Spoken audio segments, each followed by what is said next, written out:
ચાલો મિત્રો, આપણે પહેલા ચેપ્ટરના ધંધાનું સ્વરૂપ, હેતુ અને કાર્યક્ષેત્ર જોયું આપણે, બરાબર. એમાં આર્થિક અને બિન આર્થિક પ્રવૃત્તિ વચ્ચે તફાવત જોયેલો. પછી આર્થિક પ્રવૃત્તિના પ્રકારો જોયેલા.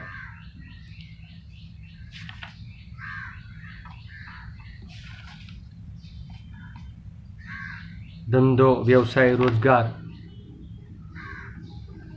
હવે આપણે આ પાઠમાં આપણે ધંધાકીય સેવાઓ વિશે આપણે ચર્ચા કરવાની છે. ધંધા અર્થે જે કંઈ સેવાઓ પૂરી પાડવામાં આવે એ સેવાની ચર્ચા આપણે કરવાની છે. એમાં ખાસ કરીને આપણે વીમાના સિદ્ધાંતોની અને બીજા કેટલાક અન્ય સેવાઓની આપણે વાત કરીશું. પ્રસ્તાવ મિત્રો, અર્થતંત્રમાં સેવાઓનું મહત્ત્વ વધતું જાય છે. સેવાઓના કારણે સગવડો અથવા તો અનુકૂળતામાં વધારો થાય છે. સેવાને કારણે સગવડો અને અથવા અનુકૂળતામાં વધારો થાય છે. બેન્કિંગ, વીમો, ટપાલ, વખાર અને વાહન વ્યવહાર આવી સેવાઓ છે. વેપાર ધંધાને અથવા ધંધાકીય સેવાની વાત કરીએ તો એ કઈ સેવાઓ છે? તો ખાસ કરીને બેંક, વીમો, ટપાલ, વખાર, વાહન વ્યવહાર. આ સેવાઓ માત્ર વાણિજ્યના અંગ તરીકે વેપારને જ મદદ કરતા બની નથી.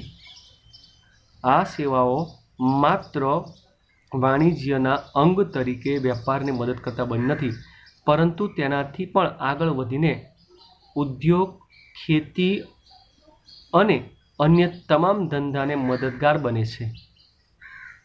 આ સેવાઓ માત્ર વાણિજ્યના અંગ તરીકે વેપારને મદદ નથી કરતી, પણ તેનાથી પણ આગળ વધીને ઉદ્યોગો, ખેતી અને અન્ય તમામ ધંધાને મદદગાર બને છે. કોઈ પણ ધંધો આ સેવાઓ જરૂરી જોઈ લો તમે. બેન્કિંગ, વીમો, ટપાલ, વખાર અને વાહન વ્યવહારની સેવાઓમાં એટલું બધું વૈવિધ્ય આવ્યું છે કે તે આર્થિક પ્રવૃત્તિઓની સીમાઓ વટાવી ગઈ છે અને તે કૌટુંબિક તથા સામાજિક વ્યવહારની સેવાઓ પણ બની ગઈ છે. બેંક ક્ષેત્રે, વીમા ક્ષેત્રે, ટપાલ, વખાર, વાહન વ્યવહારની સેવા એટલું બધું વૈવિધ્ય, એટલી બધી વિશિષ્ટતા વધી આવી કે એ આર્થિક પ્રવૃત્તિઓની સીમાઓ ક્રોસ કરી ગયો. એટલે કે દેશ વિદેશમાંનો વેપાર ફેલાયો અને એનું કારણ આ સેવાઓ, અને તે કૌટુંબિક તથા સામાજિક વ્યવહારની સેવાઓ પણ બની ગઈ. કુટુંબ માટે પણ અને સમાજ માટેની પણ સેવા બની ગઈ. આધુનિક જમાનામાં આ સેવાઓના ક્ષેત્રે વિવિધતા અને વિશિષ્ટતા જોવા મળે છે. આ સંસ્થાઓ પરસ્પર અવલંબન બની ગઈ છે, એકબીજા પર આધાર રાખે છે. પહેલો આપણે લઈએ એ સેવાઓમાં વીમો. એનો અર્થ, વીમો એટલે બે પક્ષકારો વચ્ચેનો એવો લેખિત કરાર કે જે દ્વારા વીમો લેનાર પ્રીમિયમની રકમના અવેજના બદલામાં વીમા ઉતારનાર પાસેથી એવું વચન મેળવે છે કે જો તેને નક્કી કરેલા જોખમના કારણે નુકસાન થાય તો તે નક્કી કરેલ રકમની મર્યાદામાં અને નક્કી કરેલી ગણતરી પ્રમાણે આર્થિક નુકસાન ભરપાઈ કરી આપવામાં આવશે. વીમો એટલે શું બે મિત્રો? તો કે બે પક્ષકારો વચ્ચે એવો લેખિત કરાર કે જે દ્વારા વીમો લેનાર પ્રીમિયમની રકમના અવેજના બદલામાં વીમો ઉતારનાર પાસેથી, એટલે કે વીમા કંપની પાસેથી એવું વચન મેળવે છે કે જો તેને નક્કી કરેલા જોખમના કારણે નુકસાન થાય તો નક્કી કરેલ રકમની મર્યાદામાં અને નક્કી કરેલી ગણતરી પ્રમાણે આર્થિક નુકસાન ભરપાઈ કરવામાં આવશે. વીમાનો લેખિત કરારને વીમાની પોલિસી તરીકે ઓળખવામાં આવે છે. કોઈપણ વ્યક્તિ વીમો ઉતારે તેને સર્ટિફિકેટ છપાવવામાં આવે, તે વીમા પોલિસી કહેવાય. તમારા ઘરમાં પણ વીમો હશે, ફાધરનો, મમ્મીનો, દાદાનો, ગમે તો એનું તમે જોઈ શકશો ઘરે વીમા પોલિસી હશે. એમાં ટર્મ્સ, કન્ડિશન, ઓપનિંગ ક્યારે, ક્લોઝ ક્યારે, એ બધું લખેલું. પણ એ જીવન વીમો છે. આપણે અહીંયા સામાન્ય વીમો વાત કરી છે. વીમો જોખમ દૂર કરતો નથી. કારણ પૂછાય પરીક્ષામાં 2 ગુણનો. વીમો જોખમ દૂર કરતો નથી, પરંતુ જોખમથી પેદા થતા આર્થિક નુકસાનનો વળતર આપે છે અથવા તો રક્ષણ આપે છે. વીમો ઉતરવાથી જોખમ દૂર નહીં થઈ જાય, પરંતુ તમને જે આર્થિક નુકસાન થયું છે એનું તમને વળતર મળશે.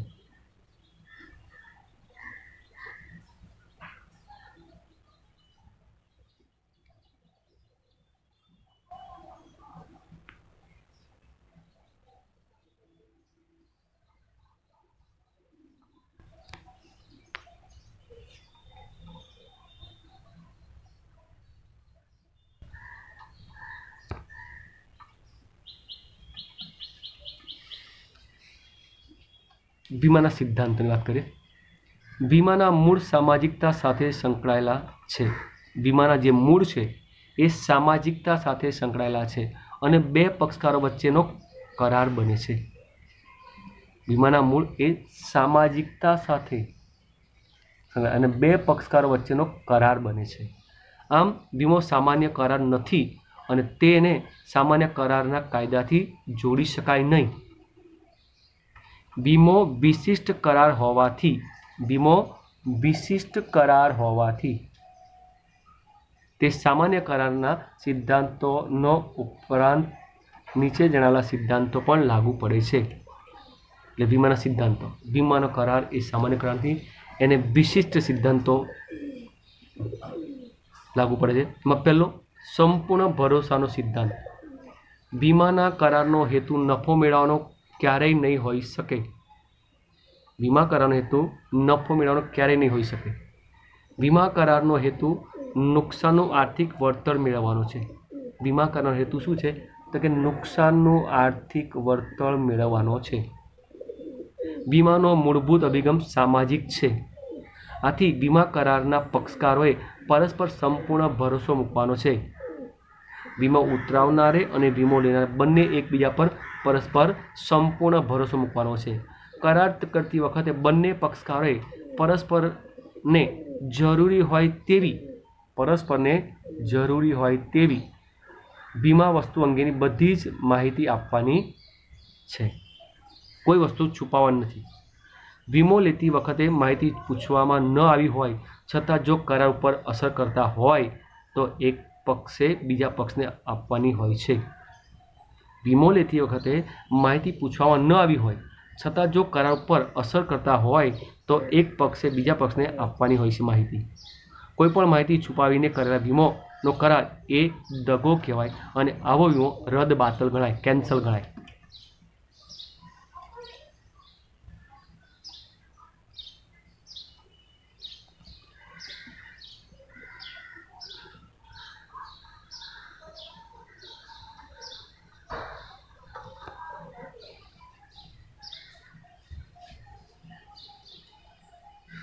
કોઈપણ માહિતી છુપાવીને કરેલ વીમો કરાર એ દગો કહેવાય છે અને સંપૂર્ણ ભરોસા સિદ્ધાંતનો ભંગ થયેલો કહેવાય. જ્યારે પણ વીમા પક્ષકારને ખબર પડે કે સંપૂર્ણ ભરોસા સિદ્ધાંતનો ભંગ થયો છે, જ્યારે પણ વીમા પક્ષકારને ખબર પડે વીમા કંપનીને કે સંપૂર્ણ ભરોસાના સિદ્ધાંતનો ભંગ થયો છે, ત્યારે વીમા કરારને રદ સમજવામાં આવે છે અથવા રદ બાતલ ગણવામાં આવે છે અને વીમો લેનારને તેને ભરેલા પ્રીમિયમની પ્રીમિયમ પરત મળી શકતું નથી અને વીમો લેનારને તેણે ભરેલ પ્રીમિયમની રકમ પરત મળી શકતી નથી કે એને કોઈ ક્લેમ પણ મળતો નથી. તેમજ જો નુકસાન થાય તો વળતર પણ મળવાનો હક પણ રહેતો નથી. કેમ? એણે વીમા કંપની સાથે દગો કર્યો છે, સંપૂર્ણ ભરોસાના સિદ્ધાંતનો ભંગ કર્યો છે માટે. બરાબર ને? કોઈ વ્યક્તિ વીમો ઉતરાવે અને એને કેન્સર છે અને વીમો લીધો અને 1 વર્ષ પછી 1.5 વર્ષ પછી મરી જાય અને ખબર પડે કે એને કેન્સર તો એને બતાવ્યું નથી, તો એ કેન્સર હતું ને નથી બતાવ્યું તો એણે સંપૂર્ણ ભરોસાના સિદ્ધાંતનો ભંગ કર્યો છે એટલે એ વીમો એના ઘરવાળાને મળશે નહીં. ત્યારબાદ નુકસાન વળતરનો સિદ્ધાંત. વીમા લેનારે નુકસાન થાય તો તેનું વળતર મળી શકે તે માટે વીમા કરાર થાય છે. વીમા લેનારને નુકસાન થાય તો તેનું વળતર મળી રહે તે માટે કરાર થાય છે. વીમા કરારનો હાર નુકસાન વળતરનો સિદ્ધાંત છે. વીમો ખાસ કરીને માલ સામાનની જે વેપાર ધંધાનો વીમો જે લેવામાં આવે છે એનું મુખ્ય કારણ, એનું મુખ્ય હાર્ટ એ નુકસાન વળતરનો છે. વીમો લેનારને નુકસાન થાય તો વીમા કંપની તેનું વળતર કેટલું ચૂકવશે તે નક્કી કરવા આ સિદ્ધાંતનો ઉપયોગ થાય છે. વીમા લેનારને નુકસાન થાય તો વીમા કંપની તેનું વળતર કેટલું ચૂકવશે તે નક્કી કરવા આ સિદ્ધાંતનો ઉપયોગ થાય છે. વીમો ઉતરાવનારો તેને થયેલું નુકસાન વળતર જ મેળવી શકે છે, તે નફો કરી શકતો નથી. એને થયેલું નુકસાન મળે, નફો ના મળે. અર્થાત નુકસાન થયું હોય તો તેનાથી વધુ રકમ નુકસાન વળતર તરીકે મેળવી શકાય નહીં. બરાબર ને? અહીં એક ઉદાહરણ આપીશ. જો વીમો લેનાર વસ્તુની કિંમત કરતાં ઓછી કિંમતનો વીમો ઉતરાવે તો ગર્ભિત રીતે સ્વીકારે છે કે ઓછી કિંમતના પ્રમાણસર નુકસાન તે ભોગવશે. કહેવાનો મતલબ કે કોઈ વેપારીને ગોદામમાં 5 લાખનો માલ છે અને એ 3 લાખનો વીમો ઉતરાવે છે, બરાબર? તો એને નુકસાન થાય છે તો વીમા કંપની શું કરશે? ખરેખર માલ 5 લાખનો હતો અને વીમો 3 લાખનો લીધો તો શું કરવાનું? તો વીમા કંપની એ મુજબ એની ગણતરી દર્શાવશે. જો અહીંયા 4 પોઈન્ટ, પહેલાં 2 પોઈન્ટ સમજીએ પછી બીજા જોઈએ.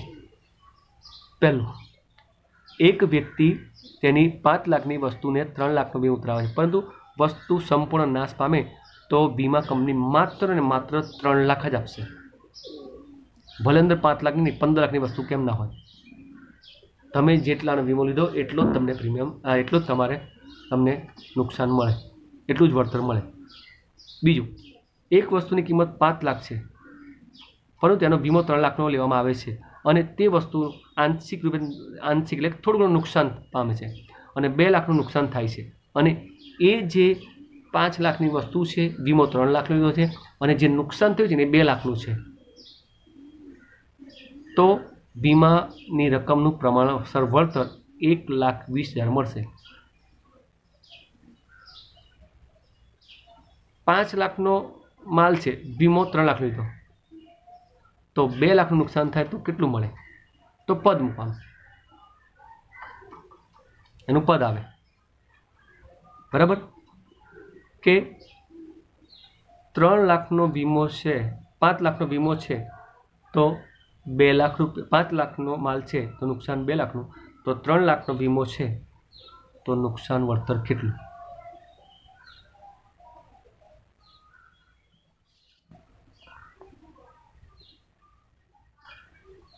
તો નુકસાન વળતર કેટલું? તો આ પદને આધારે એને ગણતરી કરવામાં આવે. જો 5 લાખનો માલ હતો તો 2 લાખ નુકસાન થયું, તો 3 લાખનો વીમો હોય તો નુકસાન કેટલું? 1,20,000 મળે, 2 લાખ મળે. ભલે 3 લાખનો વીમો હતો પણ દુકાનમાં માલ 5 લાખનો હતો ને, તો 5 લાખની સામું નુકસાન 2 લાખ, તો 3 લાખની સામું નુકસાન કેટલું? 1,20,000 મળે. વસ્તુની કિંમત 5 લાખ હોય અને તેનો વીમો 5 લાખનો ઉતરાવે તો તે વસ્તુનો સંપૂર્ણ નાશ પામે તો 5 લાખનું વળતર વીમા કંપની ચૂકવે. 5 લાખનો વીમો 5 લાખનો મળી ગયો તો વીમા કંપની 5 લાખનો વીમા ચૂકવશે. વીમા યોગ્ય હિતનો સિદ્ધાંત. વીમા યોગ્ય હિતનો સિદ્ધાંત એટલે વીમો લેનારને વીમા વસ્તુમાં આર્થિક હિત હોવું જોઈએ.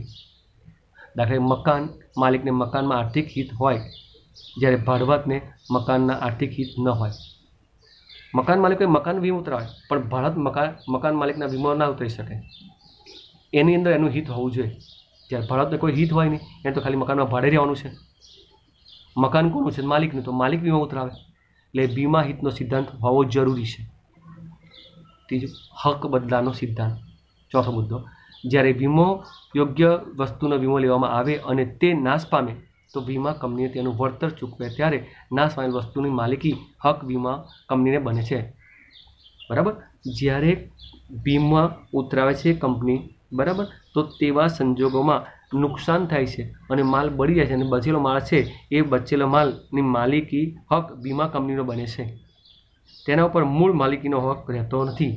આ બાબત જિંદગીના વીમાને લાગુ પડતી નથી. માલ 5 લાખનો વીમો લીધો અને 5 લાખના વીમાને હમું નુકસાન થયું 3 લાખનું, 2 લાખનો માલ બચી ગયો છે એ સારો છે, પણ 5 લાખનો વીમો ચૂકવાતો હોય તો 2 લાખની વસ્તુની માલિકી વીમા કંપનીની આવે, માલિકની નહીં. અને આ બાબત જિંદગીના વીમાને લાગે નહીં. માણસ મરી જાય તો એનો વીમો પાસ થાય તો એનો મતલબ એવો નહીં કે ડેડ બોડી વીમા કંપની લઈએ અને તમને 5 લાખ આપે, એવું ના હોય.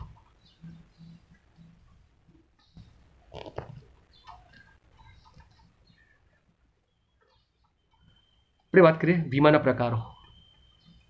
પહેલો જીવન વીમો અને બીજો સામાન્ય વીમો. જીવન વીમાના બે પ્રકાર, એક જિંદગીનો વીમો અને એક હયાતીનો વીમો. જેને જિંદગી ટર્મ ઇન્સ્યોરન્સ, હયાતીનો વીમો, સામાન્ય વીમો એટલે સાદો વીમો કહેવાય. હવે સામાન્ય વીમાના પ્રકારની વાત કરીએ તો માલની હેરફેરનો વીમો, આગનો વીમો અને ઉપરાંત અન્ય વીમા. વીમાના મુખ્ય બે પ્રકાર, જીવન વીમો અને સામાન્ય વીમો. જીવન વીમાના બે પ્રકાર, એક જિંદગીનો વીમો અને એક હયાતીનો વીમો.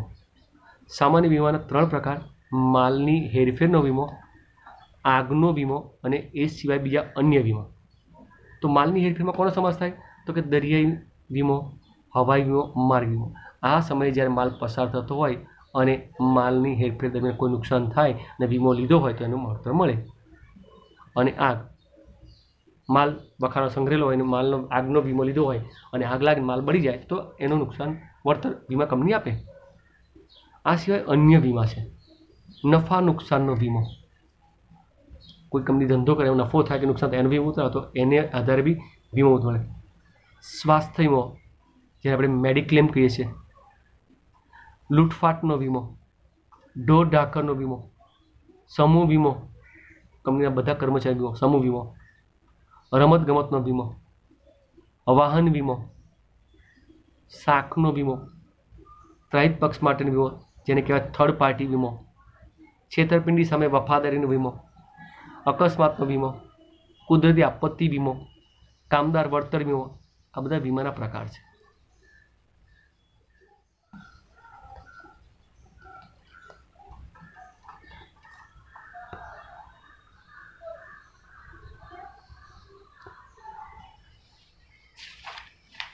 ચાલો વાત કરીએ જીવનનો વીમો. શેની વાત કરીશ મિત્રો? જીવનનો વીમો. એમાં જિંદગીનો વીમો.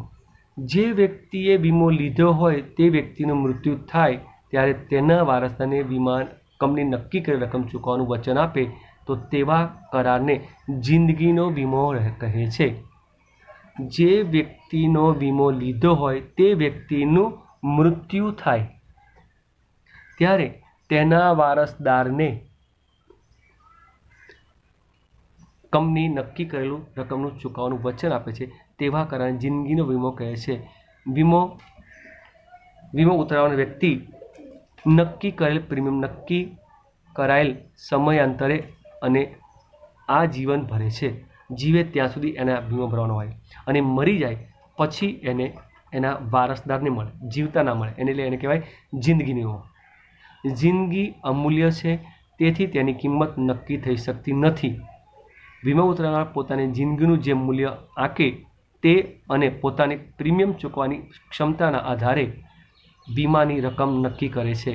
આમ અહીં નુકસાન વળતરનો સિદ્ધાંત અમલ મુકાતો નથી. માનવીની જિંદગી છે એ અમૂલ્ય છે અને વીમો ઉતરાવનાર પોતાની જિંદગીનું જે મૂલ્ય આંકે તે અને તેના પ્રીમિયમની ચૂકવવાની ક્ષમતાને આધારે વીમાની રકમ નક્કી કરે છે. આમ અહીંયા નુકસાન વળતરનો સિદ્ધાંત અમલમાં મુકાતો નથી કે એક પગ કપાઈ ગયો એટલે આટલા રૂપિયા ચૂકવવાના, એક પગ કપાઈ એવું ના હોય. એમાં એવો કોઈ નુકસાન વળતર વીમો ના મળે. જિંદગીના વીમા યાદ રાખવાનું. વ્યક્તિના મૃત્યુ સામે જો કારણ શંકાસ્પદ ના હોય તો વીમા કંપની પોલિસીની પૂરી રકમ ચૂકવવામાં બંધાયેલી છે. જો ડાઉટફુલ હોય કે આ ખૂન કે આ વ્યક્તિને મારી નાખવામાં આવ્યો છે વીમા ખાતર તો એવો વીમો પાસ થાય નહીં. વીમાના બીજા પ્રકારની આપણે વાત કરીએ મિત્રો. હયાતીનો વીમો. વ્યક્તિએ નક્કી કરેલી વીમા મુદત પૂરી થાય ત્યારે તે વ્યક્તિને અથવા નક્કી કરેલ મુદત પૂરી થાય તે પહેલાં જો વ્યક્તિને મૃત્યુ થાય તો તેના વારસદારે નક્કી કરેલ રકમ વીમા કંપની ચૂકવવાનું વચન આપે તો આવા વીમા કરારને હયાતીનો વીમો કહેવાય. વ્યક્તિ જીવે અને ટર્મ પૂરી થઈ જાય તો એને એનું પેમેન્ટ મળી જાય બોનસ સાથે. વ્યક્તિ 25 વર્ષનો વીમો રહે, 10 વર્ષ સુધી પ્રીમિયમ ભરે, મરી જાય તો એને પૂરેપૂરો વીમો કંપની ચૂકવી આપે. પણ મૃત્યુ શંકાસ્પદ ન હોવું જોઈએ. એને કહેવાય હયાતીનો વીમો. વ્યક્તિ નક્કી કરેલી વીમા મુદત પૂરી થાય ત્યારે તે વ્યક્તિને અથવા નક્કી કરેલી મુદત પૂરી થાય તે પહેલાં જો વ્યક્તિ મૃત્યુ પામે તો તેના વારસદારને નક્કી કરેલ વીમા કંપની ચૂકવવાનું વચન આપે છે રકમ, અને આવા વીમાને હયાતીનો વીમો કહેવામાં આવે છે. આ વચનના બદલામાં અવિધ તરીકે વીમો ઉતારનાર વ્યક્તિને નક્કી કરેલ પ્રીમિયમ રકમ નક્કી કરેલ સમયાંતરે વીમા મુદત સુધી ભરે છે. કોઈ 3 મહિને, કોઈ 6 મહિને, કોઈ 12 મહિને, આવી રીતે ટર્મ્સ હોય, અને એ મુજબ 25 વર્ષ હોય તો એણે એ પ્રમાણે 25 વર્ષ સુધી પ્રીમિયમ ભરવાનું. ત્યારબાદ સામાન્ય વીમો. જીવન વીમો એના 2 પ્રકાર, એક તો જિંદગીનો વીમો, ધ હોલ લાઈફ ઇન્સ્યોરન્સ, અને બીજો વીમો છે એ સામાન્ય વીમો, હયાતીનો વીમો. હવે બીજો પ્રકાર સામાન્ય વીમો. એમાં સામાન્ય વીમાના 3 પ્રકાર. એક તો માલની હેરફેરનો વીમો, આપણે આગળ જોયું તે મુજબ, આગનો વીમો અને અન્ય સામાન્ય વીમાઓ. આ 3 પ્રકાર. આપણે પહેલું લઈએ માલની હેરફેરનો વીમો. માલ એક સ્થળેથી બીજા સ્થળે જતો હોય ત્યારે તેને પૂર્ણ કે આંશિક નુકસાન થવાનું જોખમ હોય છે. આ અંગે વીમા દરિયાઈ વીમો, હવાઈ વીમો અને માર્ગ વીમામાં રેલવે અને રસ્તો વીમો પણ આવી જાય. માર્ગ વીમા અથવા તો રેલવે રસ્તા વીમો, બસ ટ્રાન્સપોર્ટ દ્વારા થતો હોય, રેલવે દ્વારા માલ સામાન થતો હોય તો નુકસાન થાય આંશિક અથવા પૂર્ણ, અને એ માલની ટ્રાન્સફર વખત વીમો થાય તેને માલની હેરફેરનો વીમો કહે છે. અને આવો વીમો ઉતરાવવામાં આવે તો વીમા કંપની તેને વળતર ચૂકવે છે.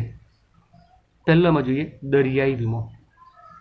દરિયાઈ માર્ગે મોકલવામાં ઘણું સસ્તું છે. સૌથી સરળ, પ્રાચીન સમયથી આધુનિક આજના યુગમાં પણ 70% વ્યવહાર માલ સામાનની હેરફેરનો બીજા દેશો સાથેનો આજે જળમાર્ગે જ થાય છે. પરંતુ વિલંબકારી અને જોખમી પણ છે, અને એમાં સમય વધારે માગે અને જોખમ પણ વધારે. 18મી સદી પહેલાં મોટાભાગનો આંતરરાષ્ટ્રીય વેપાર દરિયાઈ માર્ગે જ થતો હતો. આથી વીમોનો આ પ્રકાર એ સૌથી જૂનો અને સર્વવ્યાપી છે. લોઇડ્સ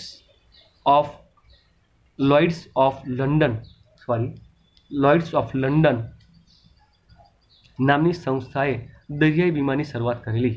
યાદ રાખજો, પરીક્ષામાં પૂછી શકે આનો સવાલ કે દરિયાઈ વીમાની શરૂઆત કઈ કંપનીએ કરી હતી? તો લંડનની લોઇડ્સ ઓફ લંડન. આ સંસ્થા 325 વર્ષથી પણ વધારે સમયથી પોતાની વિશ્વસનીયતા જાળવી રાખી છે, અને આજે પણ આ સંસ્થા ચાલુ જ છે. બીજો હવાઈ વીમો. 19મી સદીના ઉત્તરાર્ધથી 1900 વિમાનની શોધ થઈ, પછી ધીમે ધીમે વિમાનની શરૂઆત થઈ ગઈ, એટલે 19મી સદીની ઉત્તરાર્ધથી શરૂઆતના સમયમાં હવાઈ માર્ગમાં માલ મોકલવાનું શરૂ થતાં હવાઈ વીમાની શરૂઆત થઈ. હવાઈ વાહન વ્યવહારનું ખૂબ જ ઝડપી પરંતુ ખર્ચાળ અને જોખમી છે. આ પ્રકાર માલની હેરફેરનો સૌથી ઝડપી અને ખર્ચાળ. આથી હવાઈ વાહન વ્યવહાર મારફતે કિંમતી અને ઓછા વજનના માલની હેરફેર થાય છે.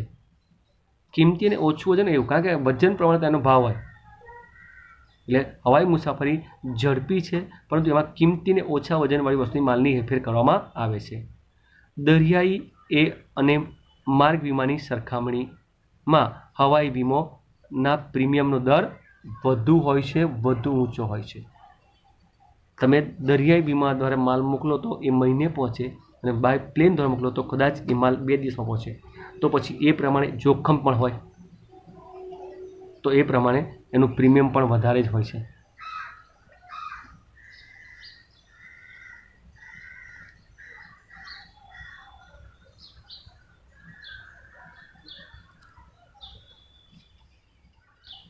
ત્યારબાદ આપણે વાત કરીશું માર્ગ વીમો અથવા રેલવે અને રસ્તાનો વીમો. માર્ગ વહન વ્યવહારમાં જમીન માર્ગ અને રેલ માર્ગનો સમાવેશ થાય છે, બાય ટ્રક અને બાય ટ્રેન. જમીન તથા રેલ માર્ગમાં માલની હેરફેરના જોખમો ખાસ કરીને ચોરી, લૂંટફાટ, માલની હેરાફેરીનું નુકસાન વગેરે હોય છે. આ જોખમો સામે રક્ષણ મેળવવા માર્ગ વીમો લેવામાં આવે છે. માર્ગ વાહન વ્યવહારમાં રેલવે અને રસ્તાનો સમાવેશ થાય છે. જમીન તથા રેલમાર્ગમાં માલની હેરફેરના જોખમમાં ખાસ કરીને ચોરી, લૂંટફાટ, માલની હેરફેરનું નુકસાન વગેરે હોય છે. આ જોખમોની સામે રક્ષણ મેળવવા માર્ગ વીમો લેવામાં આવે છે. આગનો વીમો બીજો પ્રકાર. સામાન્ય વીમાના આપણે વાત કરી, એમાં પહેલો એ માલની હેરફેરનો વીમો, બીજો આગનો વીમો. આગનો વીમો માલ તેમજ મિલકતને ચોક્કસ રીતે લાગેલી આગને પરિણામે પૂર્ણ અથવા તો અંશતઃ નુકસાન થાય. માલ કે તેમજ મિલકતને ચોક્કસ રીતે લાગેલી આગને પરિણામે, લાગેલી આગને કારણ ચોક્કસ હોવું જોઈએ, ડાઉટફુલ નહીં. તો પૂર્ણ અથવા તો અંશતઃ નુકસાન થાય અથવા તો તેને નાશ પામે તો નુકસાન વળતર આપવાના વચન બદલ પ્રીમિયમનું અવેજ મેળવવાના કારણે આગનો વીમો કહે છે. નુકસાન વળતર આપવાના વચનના બદલામાં વીમા કંપની નુકસાન વળતર આપવા બંધાય છે, તો એના બદલામાં અવેજ પેટે એ પ્રીમિયમ લે છે.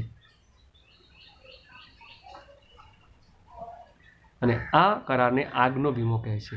આગના વીમામાં વીમા યોગ્ય હિતના સિદ્ધાંતનો આગ્રહપૂર્વક અમલ થાય છે.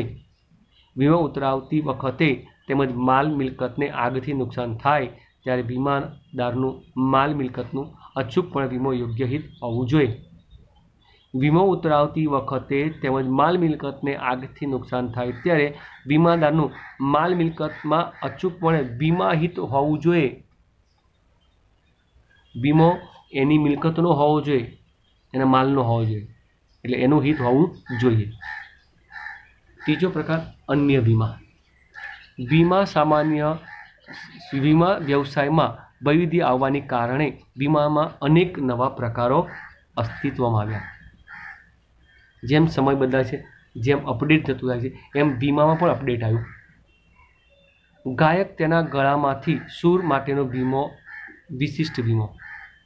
લતા મંગેશકર છે, પોપસ્ટાર હતો માઇકલ જેક્સન, બરાબર, આવા લોકો, કુમાર સાનુ, નેહા કક્કર, આતિફ અસલમ, આશિકીવાળો ગાયક કલાકાર, આ લોકો ગળાના સૂર માટેનો વિશિષ્ટ વીમો, વાહનોના વપરાશથી અન્યને થતા નુકસાન વળતર આપતો ત્રાહિત પક્ષનો વીમો, થર્ડ પાર્ટી વીમો. બાઇક લઈને જાઓ છો અને કોઈને ઠોકી દીધું, તમારો થર્ડ પાર્ટી વીમો હોય અને પેલો પૈસા માગે કહે જા કેસ કરી લે, કેસ ચાલે, ધક્કા ખાવા પડે પણ આપણા પૈસા કંપની ચૂકવે. ત્રાહિત પક્ષનો વીમો એને થર્ડ પાર્ટી વીમો કહેવાય.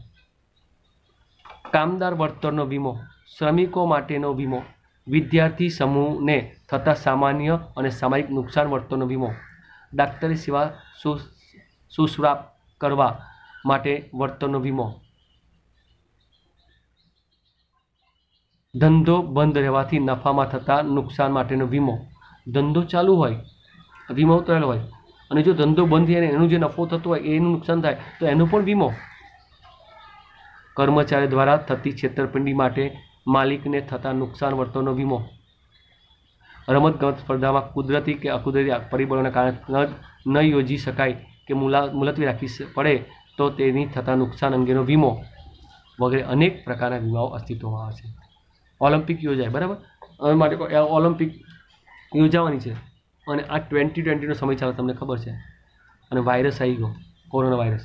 તો એનાથી જે દેશમાં ઓલિમ્પિક યોજાવાની હોય એને કરોડો રૂપિયાનું નુકસાન થાય, તો એ દેશ એ ઓલિમ્પિકનો વીમો ઉતરી લે છે. અને આવું જો થાય તો વીમા કંપની એને વળતર ચૂકવે છે, જે નુકસાન થવાનું હોય તેનો, જે પ્રમાણે વીમો લીધો હોય તે પ્રમાણે. દરેક સ્પોર્ટ્સ પર્સનો પોતાનો વીમો ઉતરાવે છે, બરાબર. એક ઓસ્ટ્રેલિયન ખેલાડી શેન વોન, એણે તો પોતાની 10 સાંગળે વીમો ઉતરાયેલો. અનેક વ્યક્તિ એવો છે કે એની કોઈ વીમા કંપની એનો વીમો ઉતરાવવા તૈયાર નથી. બોલો એ વ્યક્તિ કોણ?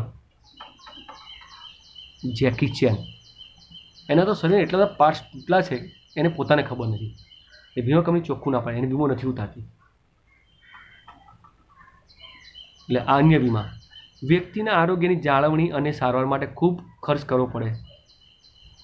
વીમો ઉતરાવનાર વ્યક્તિને નક્કી કરેલી શરતો અનુસાર વીમો કંપની વીમા પ્રીમિયમના બદલામાં માંદગીનો ખર્ચ ભરપાઈ કરી આપવાનો તે આપે છે. તેવી પોલિસીને સ્વાસ્થ્ય વીમો, જેને આપણે અંગ્રેજોની ઓલાદ છે એટલે આપણે ઇંગ્લિશમાં માનીએ છીએ, મેડિક્લેમ કહે છે.